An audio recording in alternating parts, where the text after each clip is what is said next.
Welcome back to another Story Time. Of course, a big part of travel is actually transportation, right? So the next few of these story times I'd like to talk to you about have been some of my favorite and least favorite transportation travel sagas. Now, the first one I wanted to talk to you about is when I was in Nepal. I mentioned in one of the previous story times one of the worst toilets that I've ever been on was in the India mail train. Well, on that trip, after I'd gotten off from India, when you go into Nepal, you actually hire a zebu. It's like this big water buffalo thing, and you put all your stuff on this in the back of this cart, and the rider beats the zebu a little bit, and you go across the border of Nepal into Nepal, actually on the back of on the cart of a zebu. And then, after you've gone through customs in Nepal and get your passport stamps on that, you go onto a bus. Now, the buses in Nepal, are, well, they're not the finest quality to make, sure. It's a very poor country. It's a very rural country, even though I spent most of my time actually in the capital of Kathmandu, which is a fairly modern city back in those days. And I visited that in 82. So my trip was Kathmandu in 82. It's easy to remember, amen. So, but I remember getting on that bus. I was pretty much, I might have had a couple of other, it seems to me like I had 3 Israelis with me on that trip who I affectionately called the Wandering Jews. But anyway, I was traveling with them on this, and we had you get on this kind of ramshackly bus, and it's loaded. It's not just with people. You got chickens. You might have a goat walking up and down the aisle, stuff. So it's not just human transport. It's for everybody in there, right? And I can remember we stopped at least 3 times where you had tires blow out, and so the bus would kind of come to this kind of shuddering halt and stuff, and you're like, oh man, this can't be good. And you're thinking, you're going down the road, and these roads in the Himalayas, as you can imagine, there's no like shoulders. It's just like sheer drop-offs, and you have to, the bus would have to come to a nearer stop as it would go around these turns. And it would beep on the horn, beep on the horn, beep on the horn, because you couldn't see around this. And again, you just look off down the edge and it's just down into nothingness. It seemed like the valley just literally thousands of feet below you, and you're just like, oh my God, I hope these guys know what they're doing. You think it doesn't look very safe. It looks like a bus could very easily crash. And then I can remember us going around one corner and I looking down at the bottom of the thing, and sure enough, there's a crashed bus down the bottom. I'm like, oh man, I mean, it's my nightmares could come true. This actually does happen. And I remember seeing at least 2 or 3 of those buses that had actually gone off the edge and had crashed down there and just wrecked bus and a thing. So that's not too good. And they called these turns the 7 Sisters because there was 7 of these like hairpin turns, which I wouldn't have even been comfortable going on them in a Land Rover, much less a bus. But we did finally make it.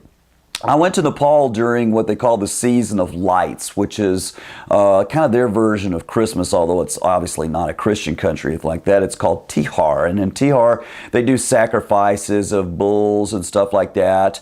Like I said, Nepal is a very poor country, but it was one of those times when everybody ate a lot of stuff, and you would have like, the kids would be eating a lot of candy and stuff. It'd be sort of like our Halloween treats, everybody get like that, right? Well, we had the festival was over, and I was going back to India on this bus, and so I remember I was sitting down there, and the kids had obviously had way too much candy.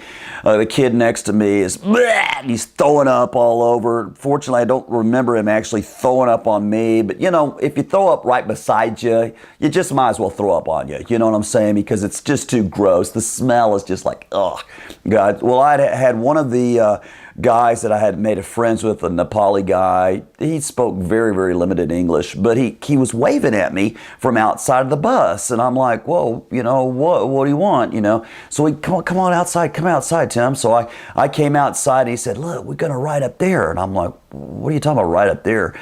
So he said, come follow me. So he climbs up to the top of the bus with the baggage. And he says, this is where we're going to ride up here. And I'm like, we're going to ride on top of the bus?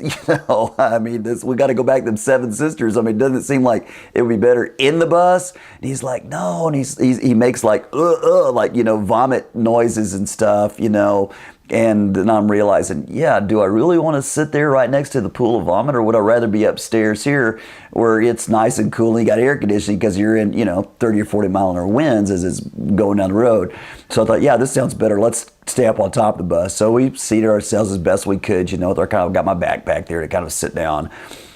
And that was one of the most extraordinary bus experiences ever, because you're in an open air thing up high on top of this bus, and this just incredible scenery with the Himalayas around you, and being able to just clearly see just these sheer drop-offs.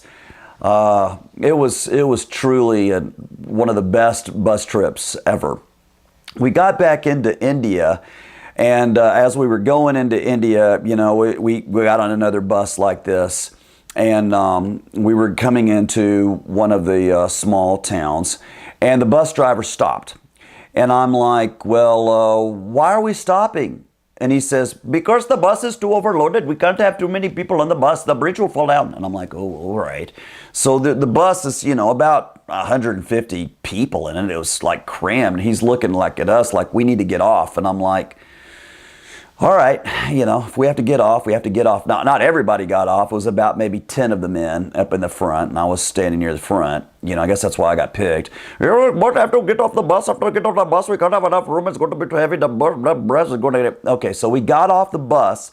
So the bus is driving very slowly across this bridge, and all of the other 10 or 15 guys that got off with me were walking beside the bus. Now, think about what's wrong with that picture, right? And I tried to explain to the driver, you understand, we haven't changed the weight load on the bridge 1 ounce. Yes, we're not on the bus, but we're walking beside the bus. So how is this helping? But anyway, you just do what you're told to do, and you try to be nice. That's one of my big mottos. Just try to be nice. Just be nice. So you smile and be nice, but in your mind you're thinking, this is the stupidest thing I've ever seen, man. How is this supposed to be helping? So that was just some of my Asian bus stories, and that was another story time.